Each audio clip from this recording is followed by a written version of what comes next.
খুলনার ভিতরে এক ড্রাইভার বাসায় ঢুইকা স্ত্রীরে মারতো, ছেলেরে মারতো, মেয়েকে মারতো, ঘরের বাহির হয়ে যাইতো সবাই।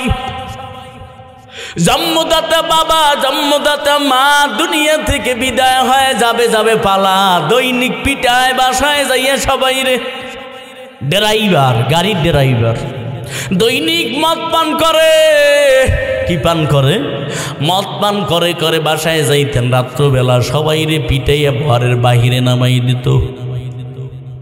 একটা পর্যায় সরমনার মুজাহিদরা, বারা পাগল বলো আর যা বলো না কেন রে বাবা, এই জমিনের ভিতরে গোটা বাংলাদেশে ঘুইরা এতটুকু আইডিয়া হয়েছে, জমিনে ইসলামী হুকুমত দেখতে চাইলে ইসলামী আন্দোলনকে বাহিরে নিয়ে তোমরা কোনো ফসল জমিনে পাবা না। চরমনারি পাগলদেরকে সাথে নিয়ে সামনে আগাইও, একটা আলাদা জমিনে বরকত পাইবা। ঠিক কিনা জোরে বলো? বুঝা বলছি বেটা, আল্লাহ বোঝার তৌফিক দান করেন। কারণ আমিন, আরো জোরে বলে না আমিন। ও নবীর উম্মতের দল, চরমনারি মুজাহিদ বুড়া মানুষ যাইয়া পাও ধরছে, পাও দইরে বলে বাবা তোর ছেলেরে পিটাও, মায়েরে পিটাও, বাবারে পিটাও, সবাইরে পিটাও, তোর পাও ধরছি আর আকাম করবি না, পাও ধরছি আর অন্যায় করবি না রে বাবা, চল একটা বারের জন্য একটু চরমনারি ময়দানে ল। ওখানে গেলে কি হবে? শুধু গালি আর গালি দেয়, গালি আর গালি দেয়। দ্বিতীয় দিন দেখ ঘরের ভিতরে আবার শব্দ, মা বাবার উপরে প্রহার, মায়েরে মারে, বাবারে মারে, ছেলে মেয়েকে মারে, স্ত্রীকে মারে। আবার বুড়া লোকটা আইসা চরমনারি মুজাহিদ পাও পেছায় ধরে, কয় বাবা একটু চল, চরমনাই যাবিনি। যখন বারবার যখন বলেন লন চলেন, আমি গেলে কিন্তু মদের বোতল নিতে হবে, আমি কিন্তু মদ পান করি। কে বলে? ড্রাইভার বলে। চরমনারি মুজাহিদ বলে বাবা তুই চল, ব্যাগের ভিতরে তোর মদের বোতল নিয়ে যা, আমি তোর নিষেধ করব না। খামু কই বইয়া? কায় হ্যাঁ দেখাই দে মুহানে, মানুষের বাগান বাড়ি যাইয়ে খাবি, নয়তো লঞ্চের পিছনে যাবি। ঠিক আছে, যাইতেছে চরমনাই। বিশ্বাসের হাট যারা গেছেন, বিশ্বাসের হাট দিয়ে ঢুকতেছে জহুরে আজান, আজানের শব্দ পাইয়া সবাই উজু করতেছে, সবাই টিপে উজু করে, সাথী ভাইরা উজু করতেছে। হঠাৎ আল্লাহর গোলাম ড্রাইভার দেখা আমার একটু উজু শিখায় দে, যেহেতু সবাই উজু করে আমিও একটু উজু করবো। সুবহানাল্লাহ। নবীর উম্মতের দল বুঝানোর জন্য বলছি, আল্লাহ ওয়ালাদের নেক নজরে যাও। যখন আল্লাহর বান্দা উজু করলেন, সবাই নামাজের কাতারে দাঁড়াইছে ময়দানে, ড্রাইভার মদখোর সেও দাঁড়াই গেছে। প্রথম দিন বয়ান শুনছে, দ্বিতীয় দিন বয়ান শোনার পর এক মুজাহিদ বলে রে পাগলা মদ পান করছনি? না না, আরো 3 ঘন্টা আগে মদের বোতল নদীতে ফালাই দিয়েছি। আল্লাহু আকবার। কে তুই মদ খাবি না? আরো আগে নিয়ে আসো নাই কেন আমারে? মানুষ গড়ার কারখানার জায়গায় আমারে আরো আগে দাওয়াত দিয়ে নিয়ে আসো নাই কেন?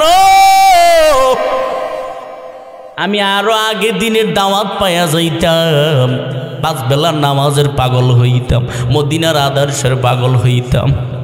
ওখান থেকে চরমনারি ময়দান থেকে তওবা করিয়া লম্বা জামা পরিধান করলে মুজাহিদকে বলে তোদের জামায় লম্বা জামা, তোদের শরীরে আমারে কিনে দে। মদ পানকারী জামা, পাগড়ি টুপি হাতে তসবিহ নিয়ে বাড়ি ফেললেন। কণ্ঠের আওয়াজ পাইয়া মাগরিবের পর গাড়ি পৌঁছে দেশে লাখায় মোনাজাতের দিন। যাওয়ার পর ছেলে মেয়েগুলো ঘরের বাহিরে নাইমা যাইতেছে, কণ্ঠের আওয়াজ পাইয়া ড্রাইভার ডাক দিয়া বলে বাবারা নামার কোনো দরকার নাই, ও আমার মেয়ে, ও আমার স্ত্রী, আজ এমন এক জায়গায় গেছি আর জীবনে মদ পান করব না, আর তোমাদের উপরে আঘাত করব না, তওবা করিয়া আনছি। স্ত্রী খুশি হইয়া সালাম দিয়ে বলে স্বামী আমার আছেন, মোলাকাত। सूरज ने दिया अपनी शुआओं का पैगाम, दुनिया है अजब चीज कभी सब हो कभी शाम दुनिया है अजब चीज कभी सब हो कभी शाम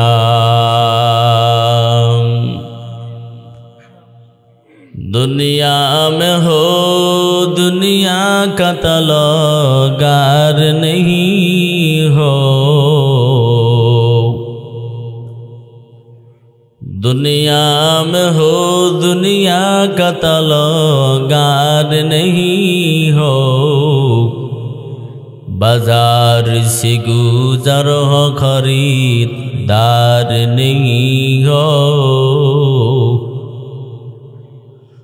बाजार से गुजर हो खरीदार नहीं हो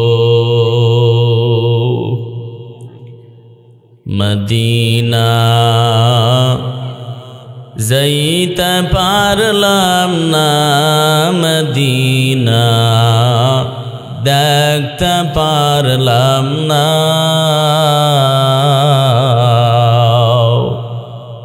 मदीना जाइते पारलाम ना मदीना देखते पारलाम ना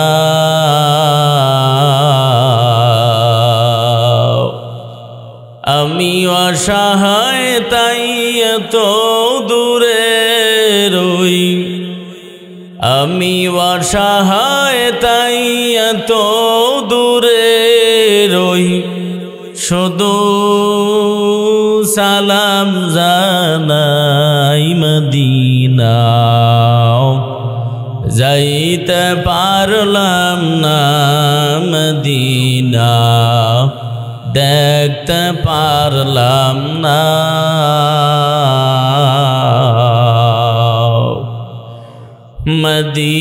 মদিনার নাম কত মধু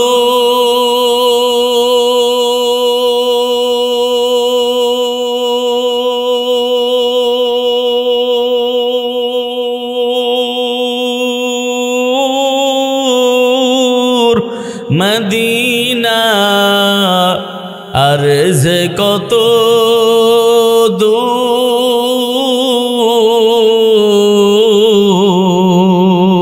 দূর আল্লাহু আকবার বলেন আর জোরে বলেন আল্লাহু আকবার মদিনার নাম কত মধু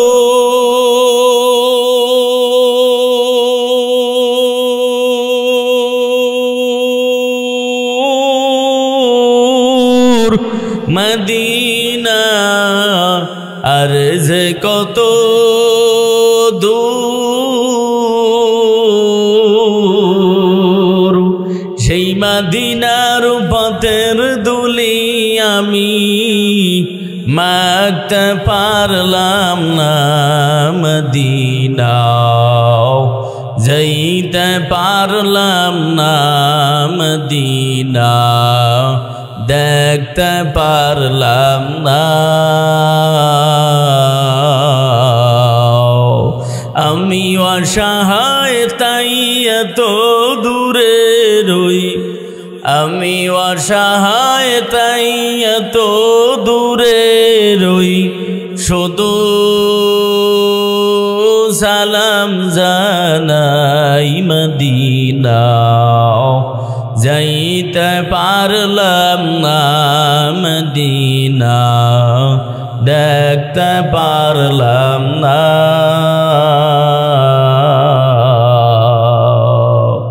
মদিনার নাম কত সুন্দর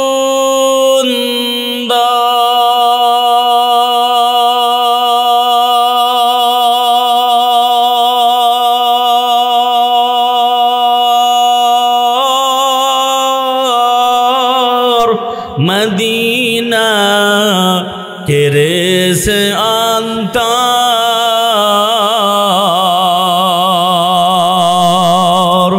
पाखिरी নাই ডানা থাকলে পাখির নাই ডানা থাকলে যেতাম মদিনায় মদিনা যাইতে পারলাম না মদিনা দেখতে পারলাম না।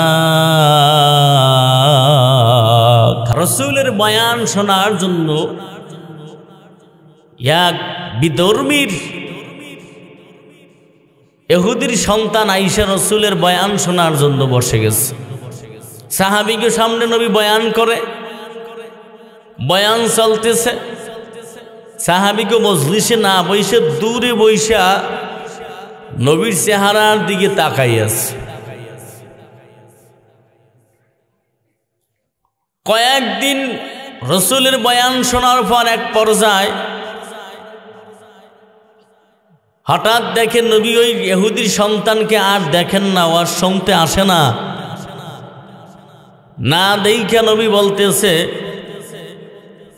সাহাবীদেরকে বলে, দেখো তো ওই ইহুদির সন্তান অসুস্থ অবস্থায় বিছানায় পড়ে আছে কিনা। বলার পর এক সাহাবী বলে, নবী ওই ইহুদির সন্তানের বাড়ির নিকটই আমার বাড়ি, বা আমার বাড়ির নিকটই তার বাড়ি, খুব মারাত্মক অসুস্থ অবস্থায় বিছানায় পড়ে আছে। পয়গম্বর বলে, খবর নাও। আমি নবীর বড় মায়া লাগে, কয়েকদিন পর্যন্ত আমার বয়ান শুনছে, আমার দিকে তাকাই আছে, দূরের বৈশাও আমার দিকে তাকাই আছে। আল্লাহর নবী বলে, সাহাবীরা খবর নাও কি অবস্থায় আছে। কয়েকজন সাহাবী চলে গেলেন। সাহাবীরা অসুস্থ বিধর্মীকে দেখা বাসা থেকে নামতে না নামতে পয়গম্বর ইহুদির ঘরের সামনে হাজির। আরো সান বাড়ান যায় ভাই। পয়গম্বর বলে, সাহাবীরা খবর কি বলো। পয়গম্বর ইহুদির সন্তান খুব মারাত্মক অবস্থায় বিছানায় পড়ে আছে, দুনিয়া থেকে বিদায় হবে হবে এমন অবস্থা। তাই নাকি কাহা?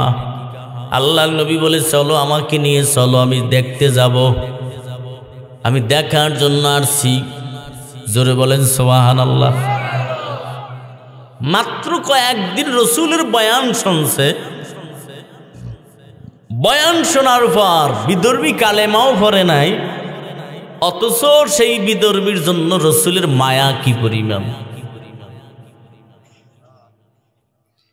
পয়গম্বর বলে, সাহাবীরা ঘরের ভিতরে অনুমতি নিয়ে আমাকে নিয়ে সেখানে নিয়ে চলো।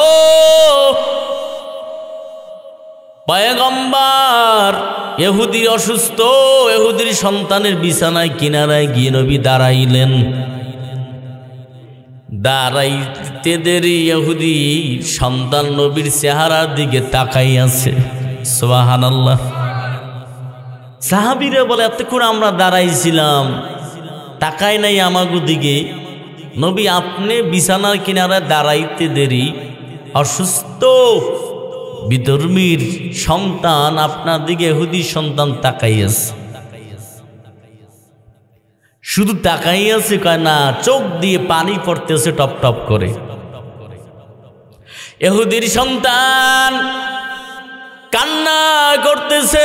মায়ার নবী বলে, ইহুদির সন্তান কেন তুমি কান্না করো বলো। বলতে দেরি কিন্তু কথা কইতে পারে না, হাত দিয়ে ইশারা দিয়ে বুঝাইতে চায়, নবী আমার বুকে সমস্যা, আমি কথা বলতে পারি না।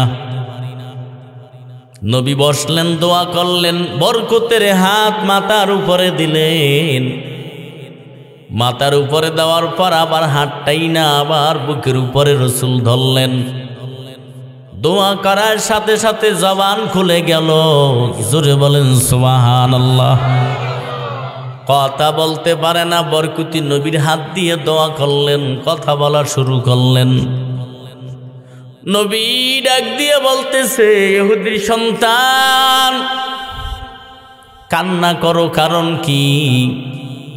কই কান্না তো আনন্দের কান্না, এই কান্না তো খুশির কান্না, কষ্টের কান্না না। কারণ কি?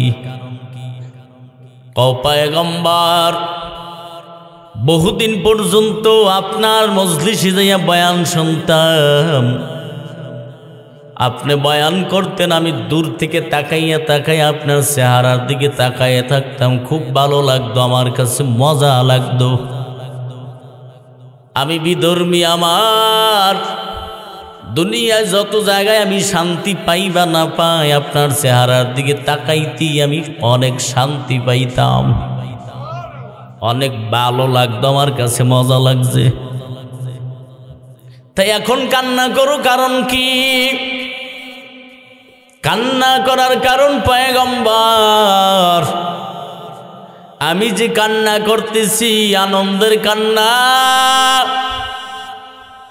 অসুস্থ অবস্থা আমি বিছানায় পড়ে আছি, আমার মন বারবার মনে চায় আমি যেন আপনাকে একটা নজর বিদায়ের বেলায় দেখতে পারি। বিধর্মী কয়, বিধর্মী, বিদায়ের বেলায় যেন আমি আপনাকে একটা নজর দেখতে পারি নবী গো। এই জন্যই আমি কান্না করি, আপনাকে আমার নিকটে পাওয়ার পর আনন্দের কান্না আমি কান্না করি। নবী বলে, একটু ভালো করে জেনে নাও, আমি একটা রশি নিয়ে আসছি তোমার জন্য, কালেমার নামক এক রশি।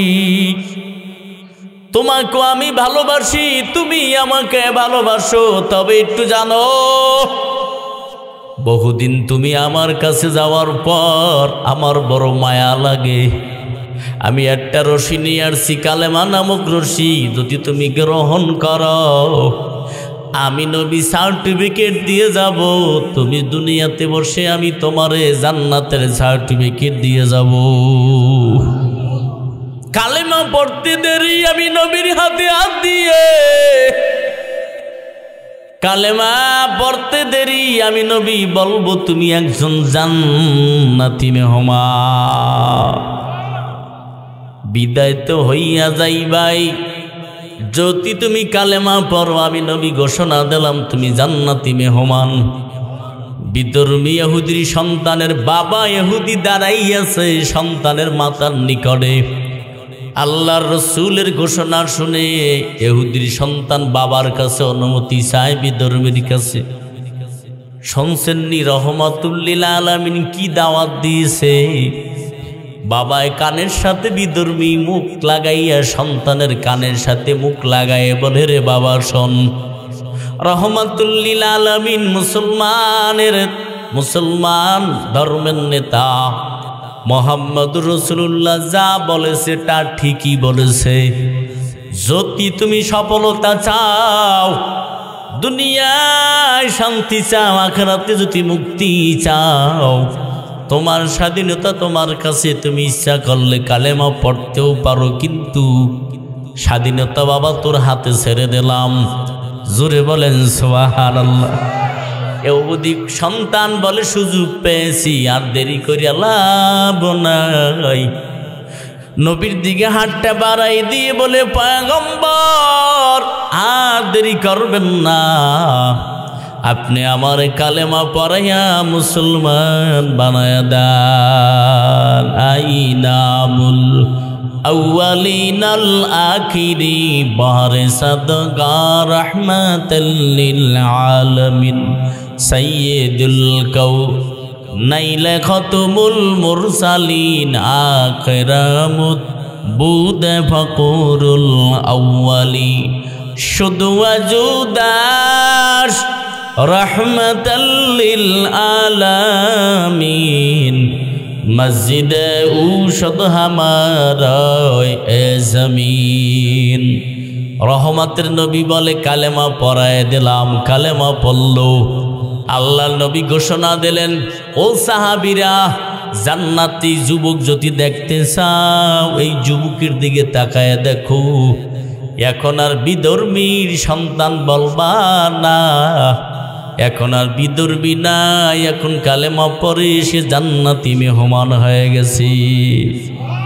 আল্লাহর নবী বলে ইহুদির সন্তান নতুন নও মুসলিম দুনিয়া থেকে বিদায় হয়ে যাইবে, তার আগে একটু শুনে নাও, যখন বিদায় হয়ে যাবে তখন আমি নবীকে খবর দেবা, আমি নবী তার জানাজা পড়ব। সুবহানাল্লাহ। আমি নবী তাকে আমি কবরে রাখব। কয়েকদিন পর দুনিয়া থেকে বিদায় হওয়ার পর নবীর কাছে সংবাদ চলে গেল, সাহাবীদেরকে নিয়ে দ্রুত হাজির হয়ে গেলেন। সাহাবীদেরকে বললেন তাড়াতাড়ি গোসলের ব্যবস্থা করো, জান্নাতি যুবকরে কবরে রাখতে হবে। নবীর উম্মতের দল জানাজা দেওয়ার জন্য পয়গম্বর দাঁড়ায় গেলেন। আল্লাহর নবী জানাজা দিয়া বলে সাহাবীরা দেরি আর করবা না, লাশ নিয়ে কবরে কিনারায় চলো। কবরে কিনারায় নিয়ে রাখলেন। মায়ার নবী বলে ও সাহাবীরা আমি কবরে নামব, ইহুদির সন্তানের নতুন নও মুসলিমের লাশ আমি জান্নাতি যুবকরে আমার হাত দিয়ে আমি কবরে রাখবো। মায়ার নবী কবরে নামার পর আবু বকর কান্না করে, উসমান কান্না করে, আলী কান্না করে, উসমান কান্না করে। আলী বলে উসমান যদি ইহুদির সন্তানের লাশ না হইয়া যদি আমি আলীর হইতো আমার জীবনটা বড় ধন্য হয়ে যাইত। ওসমান বলে আমার হইল আমি বড় জীবনটা আমার ধন্য হয়ে যাইত। ওমর বলে ও আলী ভালো করে জেনে নেন, লাশটা নতুন নও মুসলিমের না হইয়া যদি আমি ওমরের হইতো কতই না ভালো হইতো। নবী জানাজা দিত, নবী আবার কবরে নাইমা লাশ রাখছেন, কতই না ভাগ্যবান। পয়গম্বর বলে ও সাহাবীরা দেরি আর করা যাবে না, আমি নবী কবরে নামলাম।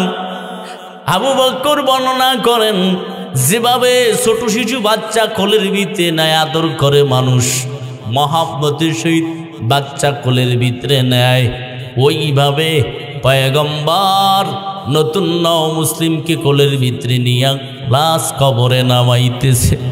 তবে একটা বার নবী আসমানের দিকে তাকায়, আবার নবী জমিনের দিকে তাকায়, আবার নবী আসমানের দিকে তাকায়, জমিনের দিকে তাকায়। আসমানের দিকে তাকাইয়া নবী একটু মিষ্টি হেসে দিলেন। দাপন কাপন শেষ, ওইটা সবাই রওনা করছে মাটি দিয়া। হঠাৎ আবু বকর প্রশ্ন করে নবী কবরে নামার পর দেখলাম আপনি লাশ হাতে নিয়ে আবার নতুন নও মুসলিমের লাশ আপনার হাতে, আবার আসমানের দিকে তাকান, জমিনের দিকে তাকাইয়া আসমানের দিকে তাকাইয়া দেখি একটু মিষ্টি হেসে দিয়েছেন, কারণ কি একটু বলবেননি? আল্লাহর নবী বলে ও আবু বকর ভালো করে জেনে নেন, আমি যা দেখি তোমরা তা দেখো না। এই নতুন নও মুসলিমের লাশ আমি কবরে রাখতে দেরি, আমি জমিনের দিকে তাকাইলাম, আবার আসমানের দিকে তাকাইয়া দেখি লক্ষ কোটি কোটি ফেরেশতারা আমি নবীর দিকে নতুন নও মুসলিমের লাশের দিকে তাকাইয়া খিলখিল খিলখিল করে হাসতেছে। এই জন্য আমি মায়ার নবী একটু মিষ্টি হেসে দিয়েছি।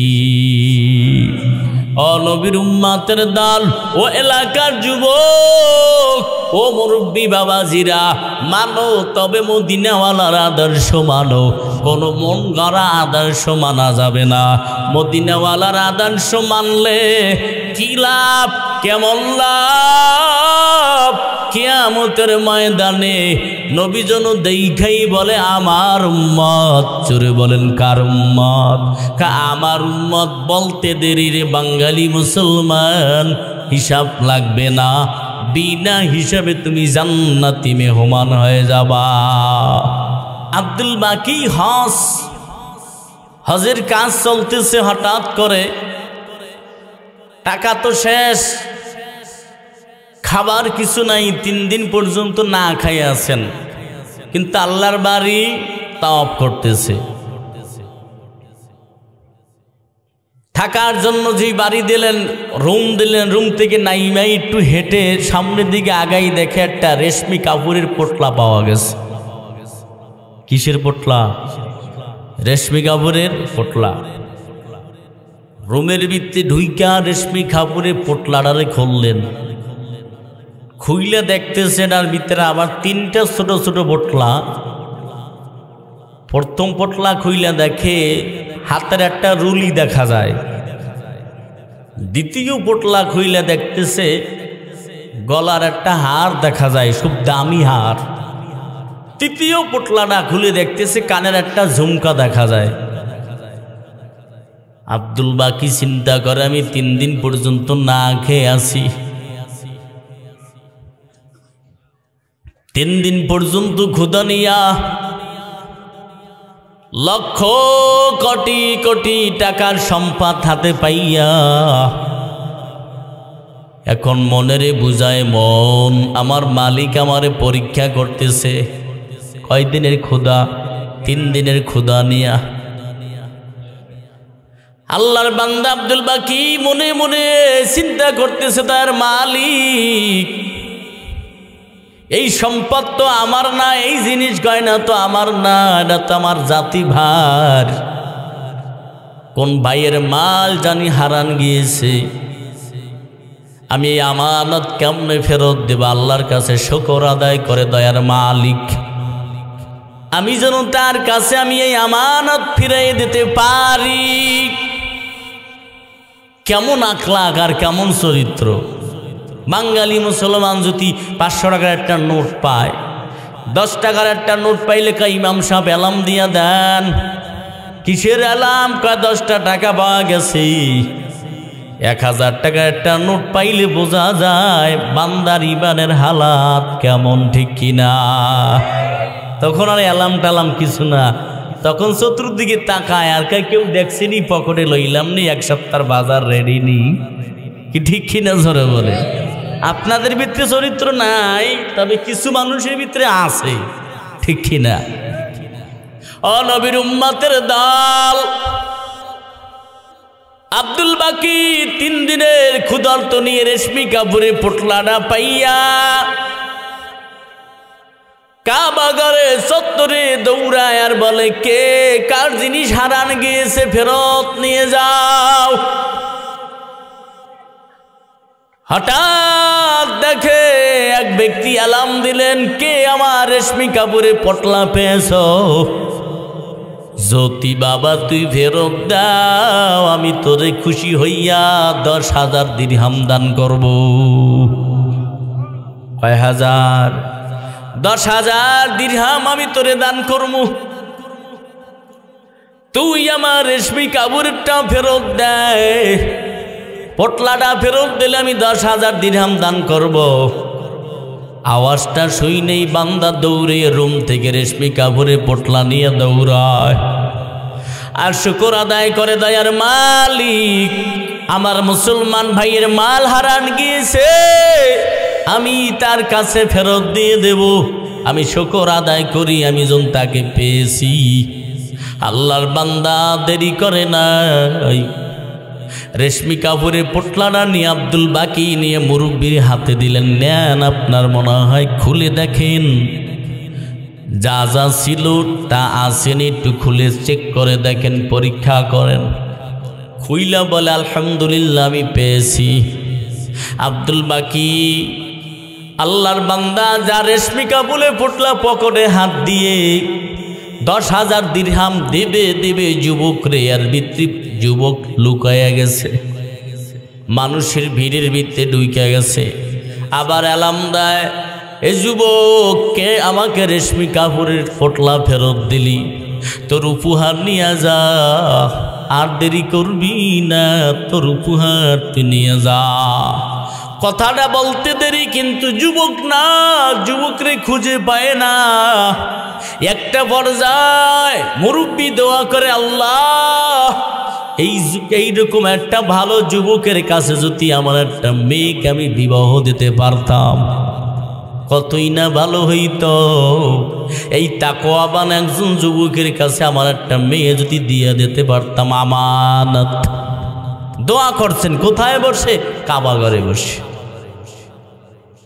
যুবক বাড়ি আসবে কি দিয়ে, ভাড়া নাই। হঠাৎ করে এক হাজী সাহেব হাত ধরে বলে, যুবক নাম কি? কা আব্দুল বাকি। বাড়ি কোথায়? কা অমক দেশ। যাইবানি? কাহা জামু তো ভাড়া টাকা নাই। কয়লা আমার কাফেলায় চল স্টিমারে। নিয়ে গেলেন। আল্লাহর কি কারিশমা কুদরত। স্টিমার চলতেছে চলতেছে, কিছু দূর যাওয়ার পর কয়েক ঘন্টা চালাবার পর ঝড় তুফান শুরু হয়ে গেল। একটা পর্যায় পানির তুফানে ঝড় বৃষ্টির কারণে একটা পর্যায়ে এত জোরে জোরে বাড়ি মারল পানিতে। তক্তাগুলো ভেঙ্গে চুরে চূর্ণ বিচ্ছিন্ন হয়ে গেল। যুবকরে আল্লাহ হুকুমে আল্লাহ পাক রব্বুল আলামিন একটা তক্তার উপরে বাসায় রাখলো। খালি বলে, দয়ার মালিক, যদি কোনো আমল আমার পছন্দ তোমার নাই হয়ে থাকে, তবে ও দয়ার মালিক, যেই বান্দার রেশমি কাপড়ের পোটলা পেয়েছি আমি 3 দিনের ক্ষুধা নিয়ে, তারপর আমি আমানত খেয়ানত করি নাই, তুমি এই আমলের কারণে তুমি আমারে মাফ করে দাও। কথাটা বলতে দেরি, দেখতে স্টিমারের এই তক্তার উপরে ভেসে আছে। কিছুক্ষণ পরে আল্লাহর হুকুমে আল্লাহর বান্দা এক নদীর কিনারায়, জঙ্গলের কিনারায় তক্তা পৌঁছে গেছে। তখন শুকর আদায় করে, আল্লাহ তুমি আমারে বাঁচায় দিয়েছ। একটা পর্যায়ে যুবক হাঁটতে হাঁটতে হাঁটতে হাঁটতে পাহাড় অঞ্চল পার হইতে হইতে হইতে একটা মসজিদ দেখতে পাইলেন। সুবহানাল্লাহ। মসজিদে উইটা 2 রাকাত নামাজ আদায় করলেন। নামাজ আদায় করে কোরআন তেলাওয়াত করেন। আর তেলাওয়াতের কণ্ঠ এত সুন্দর, আল্লাহর কোরআনের তেলাওয়াত এত মজার, স্বাদ লাগতেছে। ও নবীর উম্মতের দল, ইসলাম যেন কেমন এক মজা, কেউ বোঝে না, ঠিক কিনা? হঠাৎ জোহরের আজানের সময় হয়ে গেছে। মুয়াজ্জিন চলে আসছে, আজান দিবে। দেখতেছি বারান্দায় কে জানি কারি সাহেব আল্লাহর কোরআনের তেলাওয়াত করতেছে।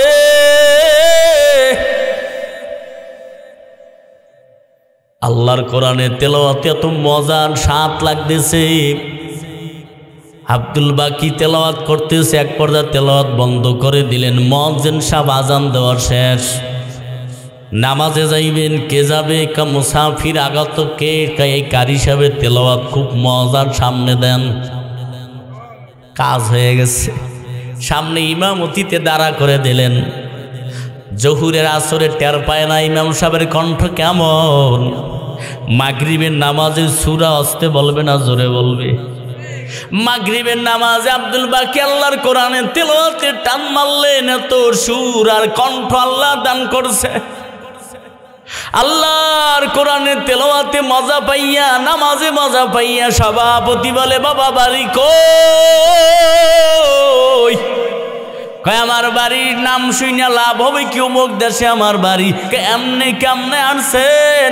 স্টিমারের তক্তা ছুটে গেছে, স্টিমার নাই, যাত্রী নাই, আল্লাহ আমারে বাসায় রাখছে, তক্তার উপরে বাসায় রাখছে। সুবহানাল্লাহ।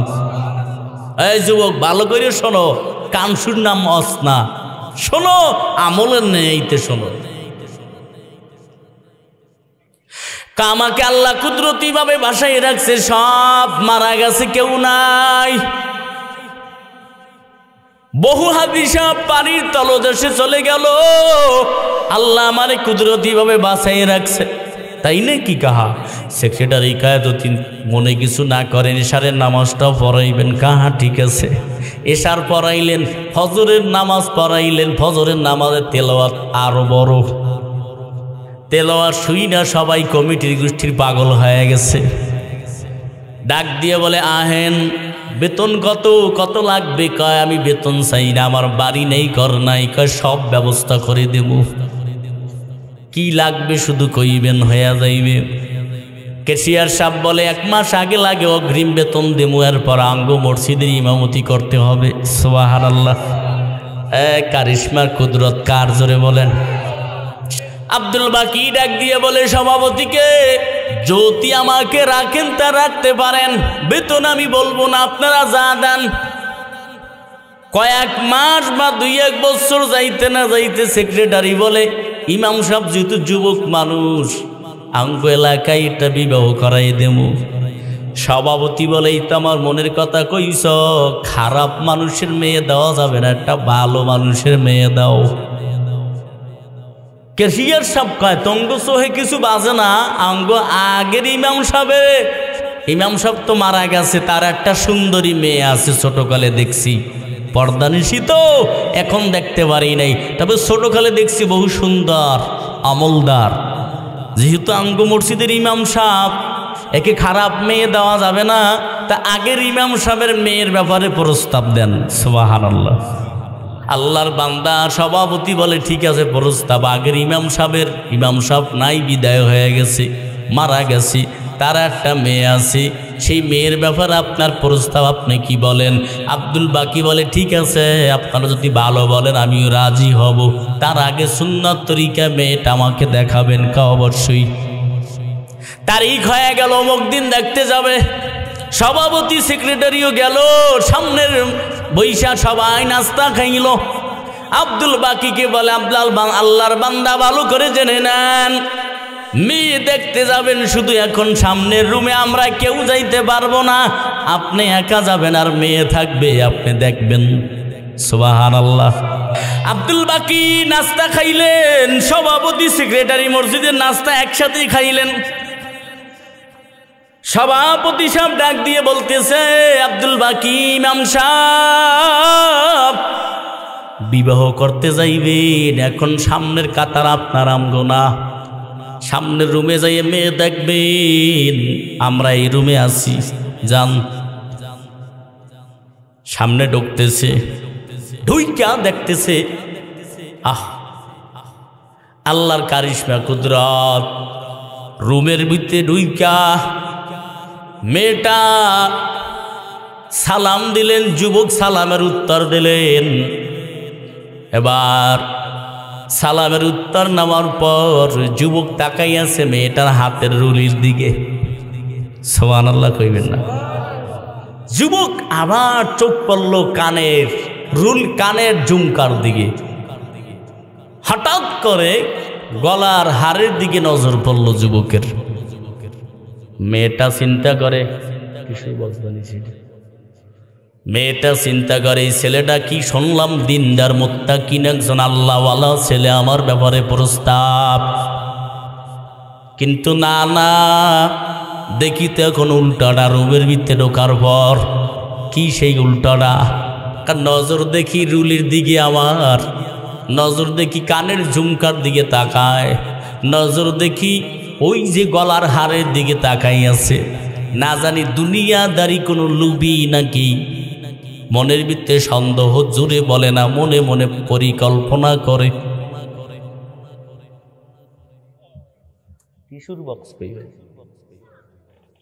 মনে মনে বলতেছে যে আসলে এই ছেলেটা শুনলাম দিনদার, কিন্তু তাকাই আছে কির দিকে, রুলির দিকে, কানের চুমকার দিকে, গলার হারের দিকে তাকাই আছে। আমি মেয়েটা যে এত সুন্দর, আমার দিকে তাকায় না, কিন্তু তাকাই আছে কোথায়? আমার সোনা গয়নার দিকে তাকাই আছে, দামি দামি হারের দিকে তাকাই আছে। ছেলেটা ডাক দিয়ে বলতেছে, বর্তমান ইমাম সাহেব আব্দুল বাকি ডাক দিয়ে বলে, বোন তোমার ভিতরে প্রশ্ন জাগতেছে, না জানি আমি কোনো দুনিয়ার লোভী, তাই তুমি শোনো, দুনিয়ার কোনো লোভী না, আমি তোমার দিকে তাকাই নাই, তোমার স্বর্ণের দিকে তাকাই আছি, মানে আমি আল্লাহর কুদরত বসে বসে দেখতেছি। আমি তোমার স্বর্ণের লোভী না, তবে বলো স্বর্ণের লোভী না, তবে আমি আল্লাহর কারিশমা কুদরত তাকায় তাকায় দেখতেছি। মেয়েটা বলে, তুমি কেমন স্বর্ণের, কেমন আল্লাহর কুদরত দেখতেছো? কয়, মনে কিছু করবা না, আমি মক্কার বাড়ি 3 দিন না খাইয়া জীবন কাটাইলাম, আল্লাহর বাড়ি হজ করতে গিয়ে আল্লাহর বাড়ি তাওয়াফ করতেছি। 3 দিন না খাওয়া, উপহাস, পেটে ক্ষুধা নিয়ে আল্লাহর বাড়ি তাওয়াফ করতেছি। হঠাৎ আমি একটা রেশমি কাপড়ের পোটলা পাইলাম। সেই রেশমি কাপড়ের পোটলার ভিতরে আমি 3টা জিনিস দেখলাম। 1 নম্বরে তোমার হাতের রুলি, ওই রকমের রং আর ডিজাইন আমি দেখছি ওখানে বৈশা। 2 নম্বরে কানের ঝুমকা, তাও মক্কার বাড়ি বৈশা আমি দেখছি, আল্লাহর বাড়ি বৈশা। 3 নম্বরে গলার হার, ওইখানের হারের ডিজাইন আর তোমার গলার হারের ডিজাইন সমান। যুবতী বোন ডাক দিয়ে বলে, যুবক,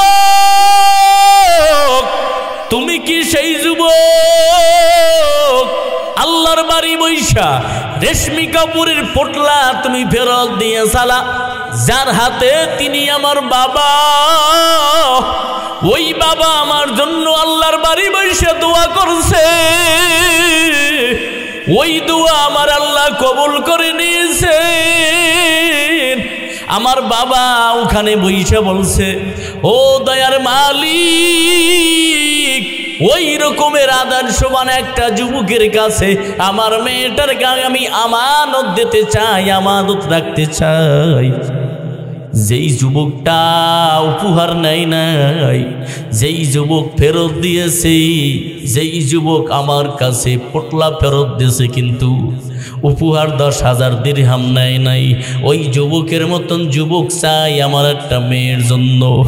আল্লাহর কাছে দোয়া করছে, আমার আল্লাহ, আমার বাবা যে দোয়া করছে আল্লাহ কবুল করে নিয়েছে। আজ যুবক যদি আল্লাহ কবুল করে, শুধু স্বর্ণের মালিক বানাইবে না, স্বর্ণে আল্লাহরও মালিক তোমারে আমার আল্লাহ বানাই দিবে।